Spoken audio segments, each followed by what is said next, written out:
Saludos a toda la comunidad de noctámbulas y noctámbulos. En esta ocasión, en ausencia de mi compañero siniestro, tengo el placer de darles la bienvenida y agradecerles por acompañarnos en esta emisión. Esperamos que disfruten todos y cada uno de los relatos y recuerden que estaremos pendientes de leer sus comentarios. Agradecemos mucho también su apoyo al compartir nuestro contenido con todos sus contactos y en sus redes, ya que esto nos ayuda a llegar a más personas. No olviden dejarnos un like y suscribirse a este canal si es que no lo han hecho, y darle clic a la campanita para que les llegue una notificación cada vez que subimos un video, para que así no se pierda ninguno. Y síganos también en TikTok, Instagram y en nuestro grupo de Facebook. Les estaremos esperando también por allá. Les recuerdo que este no es contenido para niños y que estos relatos pueden ser ficticios o reales y solo los presentamos a ustedes como medio de entretenimiento. Mi nombre es Sombra y sin más por el momento, pónganse cómodos, apaguen la luz y ahora sí, empecemos. Las monedas de oro. Una fresca noche de octubre, Xóchitl bajó por las escaleras de la casa de sus padres en Córdoba, Veracruz. Como en la casona también vivían varios sirvientes, la niña no se sorprendió cuando escuchó unos ruidos al subir de nuevo a su habitación. Sin embargo, le llamó poderosamente la atención sentir un corto correteo, como unos pasitos infantiles al final del corredor de su cuarto. Curiosa, se dirigió al final del pasillo a ver qué sucedía. Escondida tras una de las largas cortinas de los ventanales, observó a un niño con vestiduras relucientes abriendo un agujero en la pared. El chiquillo tenía un aspecto fantasmagórico, pero eso no asustó a Xóchitl, quien no le quitaba el ojo de encima, pues estaba maravillada con lo que hacía el pequeño. A medida que el infantil espectro continuaba abriendo el orificio en la pared, introducía en ella un sinfín de monedas de oro que salían de entre sus manos. El fantasma se esfumó, dejando aquel tesoro en el agujero que se había cerrado mágicamente. Al salir de detrás de la cortina, Xóchitl se dio cuenta de que estaba acompañada. Ana, una de las sirvientas, había sido también testigo de aquel suceso del más allá. Niña Xóchitl, le prometo guardar el secreto de lo que hemos visto esta noche, pero también le propongo que como cómplices mañana busquemos ese tesoro que está tras la pared, le dijo la criada. Sí, Ana, no le contaremos a nadie nuestro secreto. Tomaremos esas monedas y serán solo nuestras, respondió la niña. A la noche siguiente, cuando todos dormían en la casona, Xóchitl y Ana se encontraron en el oscuro pasillo a la luz de una lánguida vela. Al iluminar el agujero, este se abrió mágicamente. Por su pequeña talla, Xóchitl pudo meterse en el hueco, de manera que podría coger fácilmente las monedas de oro que el niño había dejado allí la noche anterior. Mientras tanto, Ana sostenía la vela e iba almacenando las monedas en su mandil. Al ser tan cuantioso el tesoro, Ana y Xóchitl repitieron el procedimiento varias noches consecutivas. Como ya era habitual, se encontraron en el pasillo por la noche. El candil apenas emanaba luz. Mientras que Xóchitl sacaba y sacaba monedas, Ana empezó a sentir escalofríos, aterrada porque la vela estaba a punto de consumirse. Niña Xóchitl, salga del agujero, ya tenemos suficiente por hoy. Al levantarse para salir, Xóchitl se percató de que se le había caído la última de las monedas, por lo que se inclinó de nuevo para buscarla dentro del agujero. Cegada por su codicia y sin escuchar los desesperados ruegos de Ana para que saliera, la vela se extinguió por completo y en medio de la oscuridad, el agujero de la pared se cerró para siempre. Desde entonces, y solo por las noches, se escuchan al otro lado de la pared los sollozos ahogados de una niña, mientras parece juguetear con una moneda en un bucle infinito. Verónica. Una de sus compañeras se había puesto enferma y Amparo había tenido que hacer un turno y medio en el supermercado, Llegó a casa cuando iban a dar las 10 de la noche. Estaba tan cansada que solo comió una manzana y se preparó para acostarse. Salía de la ducha cuando llamaron a la puerta con 4 golpes secos. Se puso una bata y abrió y quedó sorprendida al ver a una niña de unos 7 años. Era rubia, con los cabellos largos y rizados, y llevaba lo que parecía un uniforme de colegio con su nombre, Verónica. «Señora, me he perdido», le dijo la niña. Preocupada, Amparo comentó que debía avisar a la policía, pero la niña le pidió algo para comer. Tras cenar, a Verónica se le cerraban los ojos, y Amparo la acostó en la cama del cuarto de invitados. Por la mañana, cuando entró en la habitación para despertarla, la niña había desaparecido. Amparo fue a la comisaría, pero no había ninguna niña desaparecida de esas características.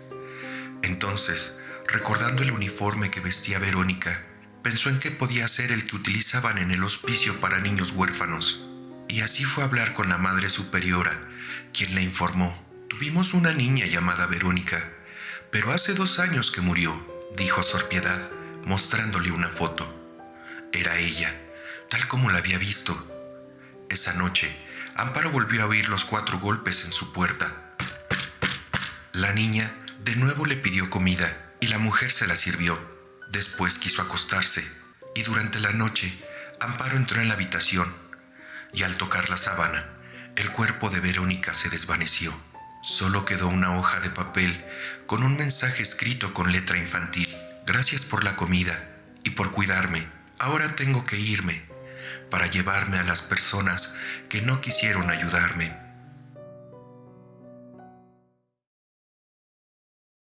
El cantinero.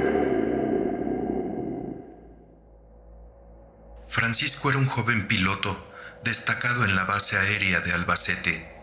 Una mañana partió a un curso de especialización que duraba un semestre. Pasaron los días hasta que tuvo que regresar a su destacamento. Al llegar a la base militar, solo pensaba en relajarse y tomar un trago con su amigo Luis, el soldado asignado a la atención del bar cantina del asentamiento. Francisco no podía estar más contento. Luis estaba en la puerta del bar y le invitó a pasar para que le contara cómo le había ido. Las horas pasaron y la charla se amenizaba al son de los tragos. Francisco notó que solo estaban ellos en el bar. Mucho mejor, pensó, pues así podrían conversar a sus anchas. Adentrada la noche, se despidieron con unas sonrisas y quedando para verse de nuevo al día siguiente. Al pasar por delante del bar, a la tarde del día siguiente, Francisco se quedó extrañado al verlo cerrado. Le pareció muy raro, pues Luis siempre había sido puntual para abrir. Se asomó por las ventanas, pero no podía entender qué había pasado. Las mesas, las sillas, la barra y los otros muebles estaban cubiertos por telas polvorientas y roídas, como si llevaran ahí varios meses. En el centro del bar había unas cintas grabadas con un aviso: «No pasar». Conmocionado, Francisco se dirigió a un oficial y le preguntó qué había pasado esa mañana en el bar y dónde estaba Luis. «¿De qué hablas, Francisco? El bar lleva cerrado meses. Creí que ya lo sabías». «Imposible. Anoche Luis y yo estuvimos brindando ahí dentro y quedamos en seguir conversando esta tarde». «¿Estás borracho? Eso no puede ser. ¿Acaso me ves con ánimos de bromear? ¿Pero no te has enterado de lo que ocurrió en la cantina con Luis?» «No. ¿De qué hablas?» «Luis se voló los sesos con un arma de reglamento hace 3 meses. Desde entonces nos quedamos sin cantina. Se suicidó en medio del bar, justo cuando todos nos habíamos retirado a nuestras habitaciones». Atónito y confundido, Francisco no podía parar de pensar en cómo era que le hubiera ocurrido aquello que parecía sacado de una de las historias de terror que se cuentan para asustar a los niños pequeños. Desde ese día, Francisco nunca volvió a ser el mismo. El doctor Gottfried Noch. Los vecinos del pintoresco pueblo de Galipán, ubicado en el centro de Ávila, al lado del estado Vargas, en Venezuela, vieron cómo se asentaba en una finca cercana el doctor Gottfried August Noch, El prominente doctor alemán y su esposa se mudarían a la hacienda Buenavista, lugar que ahora está en ruinas, pero que todavía puede ser visitado por aquellos interesados en las historias de terror reales. Corría la década de 1880, cuando el doctor Nouch se estableció en la hacienda, que retirada de los ojos curiosos de los vecinos, rápidamente sería señalada como un lugar donde ocurrían enigmáticos hechos. El médico, reconocido y admirado por ser tanto fundador como director del Hospital San Juan de Dios, gestaba en su laboratorio privado un místico secreto. Para los vecinos del lugar, se convirtió en costumbre ver carretas con cadáveres no reclamados que el doctor Nouch compraba para hacer sus experimentos. La lúgubre procesión era constante en los escarpados caminos que van de Caracas a Galipán. ¿Qué clase de experimentos hacía el doctor Nouch con esos cadáveres anónimos? Pronto los rumores se esparcieron sobre los hallazgos científicos del galeno alemán. Todo apunta a que se trataba de un extraordinario elixir que, al aplicarlo como un suero intravenoso, detenía el proceso de descomposición de cadáveres. La historia quedó ratificada cuando un día en la puerta de la hacienda Buenavista, el mismo doctor colocó a un perro y a quien en vida había sido uno de sus sirvientes, el soldado José Pérez, perfectamente momificados. Lo más sorprendente es que los cadáveres parecían casi vivos, sin haberles retirado los órganos internos. Solo tenía que inyectar la solución en la yugular del difunto para detener el proceso de descomposición. Aunque al principio sus experimentos fueron vistos como una aberración, rápidamente se esparció por toda Caracas y La Guaira el rumor de la existencia del suero embalsamador del doctor Nouch. Fue así como el inminente doctor embalsamó animales y personas, sobre todo seres queridos que más de un caraqueño querían tener cerca para no sentir la tristeza de su muerte. Uno de los embalsamados más famosos fue Tomás Lander, político de la época, a quien sus familiares mandaron embalsamar con el elixir de Nouch. Una vez culminado el proceso, lo maquillaron y sentaron en su escritorio durante años, hasta que decidieron darle cristiana sepultura. De la fórmula secreta no se supo nunca su composición. Tampoco la vendió, aun cuando le ofrecieron mucho dinero por ella. Solo se sabe que, cercano a su muerte, preparó 2 frasquitos con el suero embalsamador, uno para él y otro para su enfermera, Amelie Weisman, a quien le dejó claras instrucciones de cómo aplicárselo a él y a ella misma. Sus cuerpos, así como los de algunos integrantes de la familia Nouch, fueron depositados en el mausoleo erigido en la hacienda Buenavista. Y aunque la casona de la hacienda fue saqueada en busca de datos que revelaran la fórmula embalsamadora, todavía puede sentirse la presencia de los curiosos ocupantes que la habitaron después de la muerte.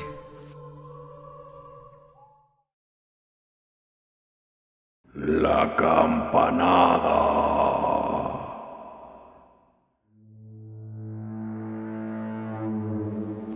Hacía tiempo que no sonaba la campanada, alrededor de 3 años. 3 años donde ya habíamos olvidado lo que era despertarse a mitad de la noche. Cuando sonaba la campanada, no había a dónde correr. Lo único que podíamos hacer era levantarnos y guardarnos en el sótano, el único sitio invisible para los obscuros. Desde el momento que sonaba la campana, teníamos poco tiempo para escondernos, así que las ventanas y las puertas debían estar tapadas por las noches. Los suelos de madera eran un dolor de cabeza, porque si el suelo sonaba con las pisadas, podía suponer para nosotros la muerte. Esa noche nos acostamos a dormir, tomando las medidas y precauciones, como hacíamos noche a noche desde hace 3 años, la última vez que sonó. Cuando ocurrió, pensé que era una pesadilla, pero la tensión que flotó en mi habitación cortó mi sueño por completo. Siempre usábamos medidas para evitar sonar el suelo, pero esa noche lo olvidé. No me percaté del tiempo que me tomó despertarme, pero había sido demasiado. No pensé en mi familia, quien en ese momento seguramente ya estaría bajo resguardo, sino en la impresión que me dio verlo frente a mí. Me paralicé como una piedra, ya que después de toda una vida, temiendo a algo que yo realmente nunca había visto, ahora estaba frente a mí.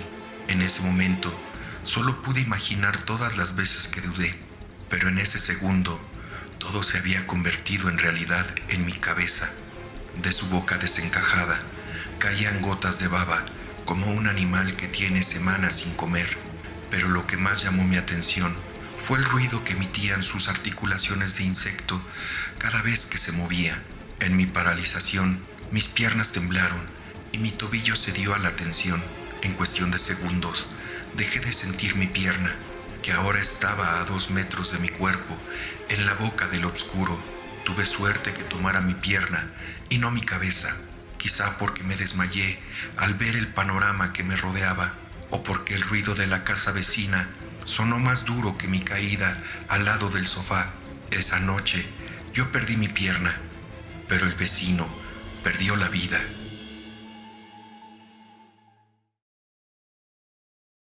Moscas.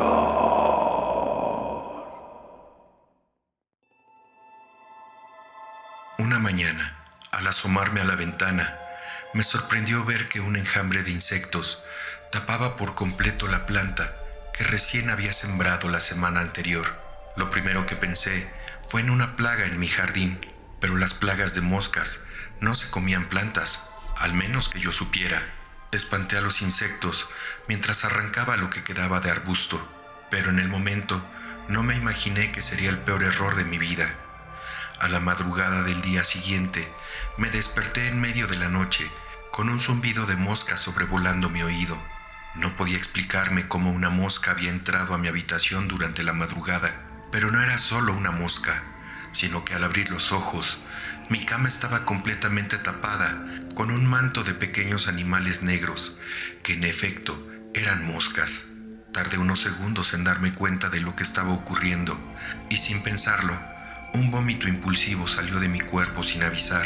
Me levanté de la cama rodeado de moscas, y el cuarto se nubló de una nube negra de moscas voladoras que iban abriéndose paso mientras trataba de salir del cuarto. En eso que intentaba escapar de mi propia habitación, me tropecé con un tumulto de zapatos que había dejado allí el día anterior. Al caer, sentí cómo aplasté con mi hombro un grupo de moscas que se asentaban en el suelo, y el pánico se apoderó de mí. Me vi rodeado de aquellos animales que parecían ir contra mí, atacándome para evitar que saliera de la habitación. Las moscas que yo conocía no mordían, pero éstas iban arrancando pequeños tajos de carne a medida que venían sobre mí. Pequeñas agujas pellizcaban mis brazos y mis pies, mientras que la sensación de comezón se convirtió en dolor con cada picotazo que lograba percibir.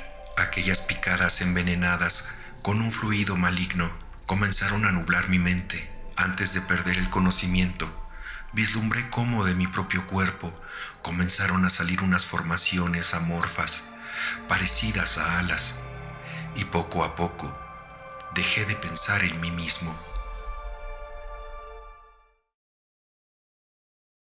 Aquello que me persigue. Era una noche muy fría en mi ciudad. No tenía a dónde ir, pues mis estudios de medicina requerían que estuviera en la sala de autopsias hasta muy tarde. Pero justamente esta noche me siento muy cansado. No sé por qué, pero no reparo en ello. Guardo mis instrumentos y salgo de la universidad. Como los dormitorios están muy lejos, decido acortar por un camino por una pequeña plaza que, como supongo, está poco transitada por ser ya las 11 de la noche. Camino y camino, viendo los grandes borbotones de humo blanco que salen de mi boca debido al frío, hasta que por fin llego a las camineras rodeadas de una fina capa de nieve. Nunca me gustó mucho este lugar, pero queda justo detrás de los dormitorios, por lo cual tomo la poca valentía que me quedaba y aprieto el paso, hasta que, cuando me encuentro a la mitad de la plaza, empiezo a escuchar unos pasos rápidos a mis espaldas. Me volteo instintivamente y ahí está, una figura de mi misma altura, con una forma acartonada y ensombrecida, que solo está ahí, aparentemente mirándome. ¡Hola!, grito para llamar su atención, pero parece no entender lo que digo. Solo está ahí, Sigo caminando sin que nada intervenga, mas justo cuando doy los primeros pasos, vuelvo a escuchar los pasos rápidos y cuando me volteo, la misma figura rígida estaba ahí, mirándome, pero esta vez más cerca de mi persona. En eso, decido caminar de espaldas para ver si de esa manera vuelve a seguirme, pero nada sucede. Ya aterrado, pienso en voltear y salir corriendo, hasta que me doy cuenta que con ese frío, de mi boca siguen saliendo borbotones de humo blanco debido al frío, pero de ese ser nada sale. Me doy vuelta con lentitud y salgo corriendo en cuanto escucho los pasos de aquel ser yendo cada vez más rápido. Ni siquiera volteo, solo sigo mi camino con un escalofrío penetrante en mi espalda. En eso, veo las puertas del dormitorio a lo lejos. Acelero como puedo, mientras siento que la figura ya está encima de mí. Abro las puertas del dormitorio y sin siquiera mirar si está detrás de mí o no, cierro la entrada y salgo disparado hasta mi habitación. Ya en esta, hiperventilado y desconcertadamente aterrado, decido recostarme en mi cama, dándome cuenta de lo agotado que estoy, sin tener idea de lo que acaba de ocurrir. Pero cuando me volteo hacia la pared para sentir más comodidad, vuelvo a escuchar con un horror indescriptible aquellos pasos rápidos, pero esta vez están dentro de mi misma habitación. El vertedero. Esta historia trata de una niña pequeña que vivía en la planta baja no muy lejos de un vertedero. Todos los días se acumulan una variedad de desechos en el vertedero, a veces desperdicios de comida, a veces fierro roto, a veces cadáveres de gatos salvajes. La madre de la niña a menudo sale y se va de casa todas las noches, dejando a la niña y a su padre en casa. No sé cuándo comenzó, pero la niña empezó a mirar el depósito de chatarra desde su ventana todas las noches. Un día, su madre llegó a casa sintiéndose rara y miró en dirección al basurero. No había nada, pero como de costumbre, las luces de la calle brillaban. Se veía la basura en las colinas y había bandadas de moscas alrededor de las bombillas. Ella se acercó a su hija y le preguntó: «Jimena, ¿qué estás mirando todos los días?». La niña contestó: «Hay alguien que se parece a mi madre mirándome», y la niña señaló la ventana. Su madre se sobresaltó y volvió a mirar, pero aún no encontró nada. Tal vez sea solo la fantasía de su hija. Ha estado fuera de casa durante mucho tiempo. Está demasiado sola. La madre de la niña pensó así. Un día, la niña dormía en la habitación y la madre se fue de su casa. Luego, la niña escuchó a mamá y a papá discutiendo en el vestíbulo, y el sonido se hizo cada vez más fuerte. Y luego se escucharon golpes, gritos y bulla durante toda la noche. La niña sintió curiosidad, miró por la rendija de la puerta y vio a papá salir con algunas bolsas de basura en medio de la noche. Desde entonces, la madre de la niña nunca ha vuelto a casa. La niña parecía entender algo. No preguntó nada, pero aún miraba el basurero fuera de la ventana todos los días. Y uno de estos días, vio en la basura una cabeza con los ojos ensangrentados. Esa cara se parecía exactamente a la de su madre. En la otra esquina del basurero, una mano sobresalía de la basura, como si saludara a la niña. «Jimena, tu madre te está esperando». Detrás de la niña, su padre se acercó paso a paso. La gasolinera desolada. Era una noche oscura y tormentosa, cuando mi auto se quedó sin gasolina en medio de la nada. Con el corazón acelerado, busqué una gasolinera en mi GPS y encontré una en el mapa que estaba cerca. Sin embargo, cuando llegué, lo que vi me dejó sin aliento. La gasolinera estaba en ruinas, cubierta de maleza y con los surtidores oxidados. Las ventanas estaban rotas y la pintura descascarada.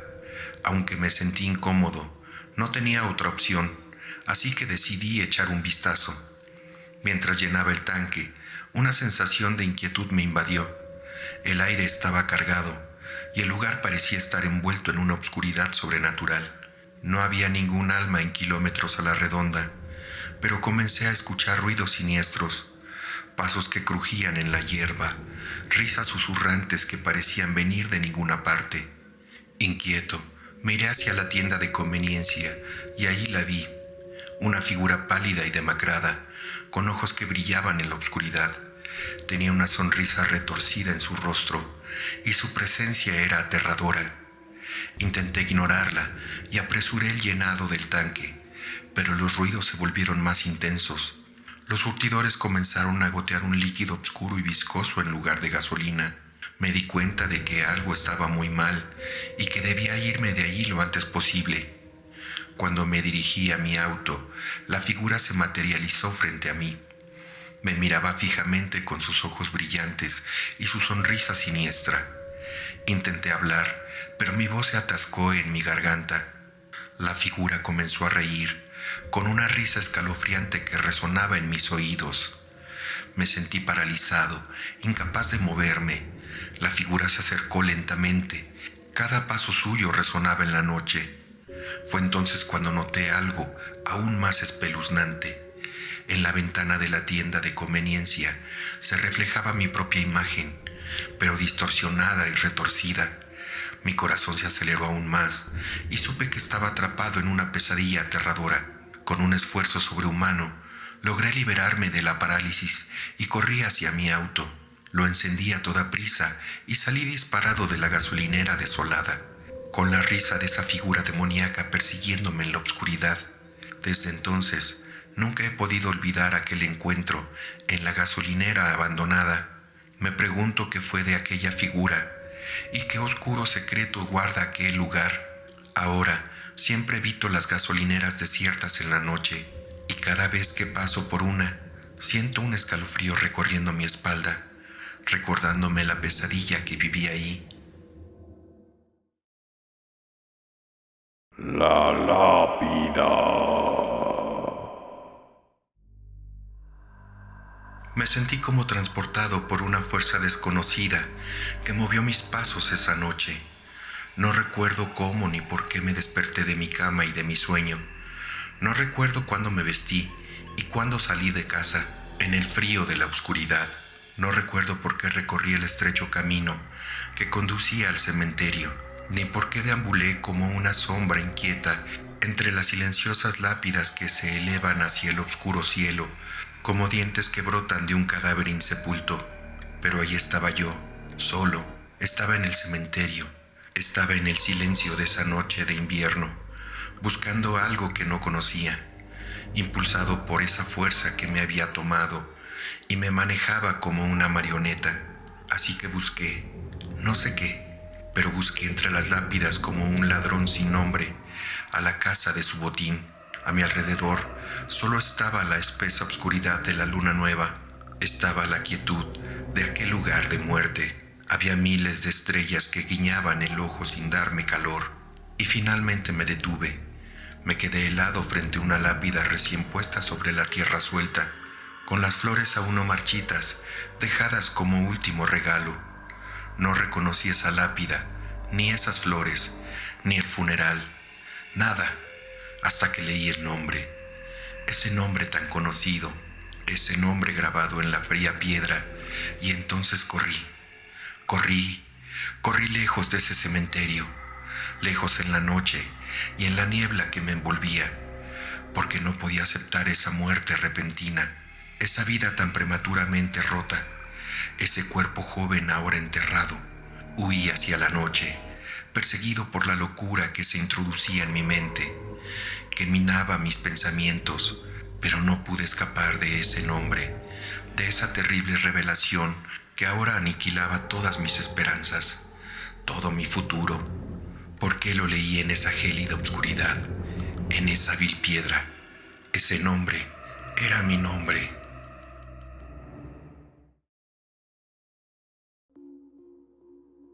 Y bueno, comunidad, hasta aquí los relatos del día de hoy. Esperamos que hayan disfrutado todos y cada uno de esta serie de relatos cortos. Les recordamos que estaremos pendientes a leer sus comentarios y les agradecemos mucho su apoyo en cada una de nuestras plataformas: TikTok, Facebook, Instagram y por supuesto aquí en YouTube. No olviden dejar su like y suscribirse si no lo han hecho. Esperamos contar con ustedes el próximo martes, como siempre, a las 9 de la noche, tiempo de México, para un video más de Cuéntame tus miedos. Por el momento es todo. Mi nombre es Sombra, y en nombre de mi compañero Siniestro y de todo el equipo, les mandamos un saludo y les deseamos que tengan una excelente noche. Hasta la próxima.